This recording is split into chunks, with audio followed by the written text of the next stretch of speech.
Today guys, we are going to see on how you can unnest your creeps inside Adobe Premiere. As you saw on the last video, we did the nesting. So if you didn't see that video, please, there's a link in the description. Go ahead and check that video so that you can also don't miss this kind of a valuable thing.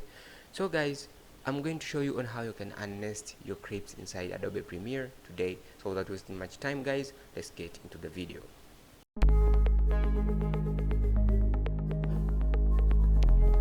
Okay, my name is Joseph. I'm the founder and owner of this channel called iDesign. Today guys, I'm going to show you on how you can unnest your creeps inside Adobe Premiere Pro. Now to unnest is very simple, very simple guys. What you have to do, you just go to your timeline. As you can see, this is our nested creeps for the last time. What you have to do is just go ahead and left click by double clicking. You see, just hold the left double clicking. When you just left click it times 2, double click it, all of your creeps will be seen like this. Now there's a certain circumstance that you find you have a lot of creeps, which some of them you nested and some of them you didn't nest. For instance, let's cut these creeps into small pieces.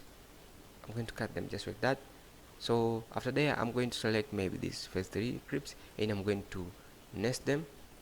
So after nesting them, maybe now I want to unnest the creeps. So I'm going maybe to double click it. After I've double click it, it will actually open a new sequence. This is how it is. So don't be confused when you meet with some kind of circumstances. This is because you have a lot of other kind of creeps in front that were not nested with this creep. That's why when you just double click it, it will open for you these creeps on the other sequence, as you can see here. So what you have to do, you just have to come and take the creeps and drag them to your other sequence that you need to use, just like that. And maybe you can come and press them over there and you can delete the nested creeps and your project continues to be very beautiful, just like that. So I hope this was very helpful guys, and I hope you found something valuable on this. Please don't hesitate to share this information to your friends by clicking on the share icon as seen on your screen.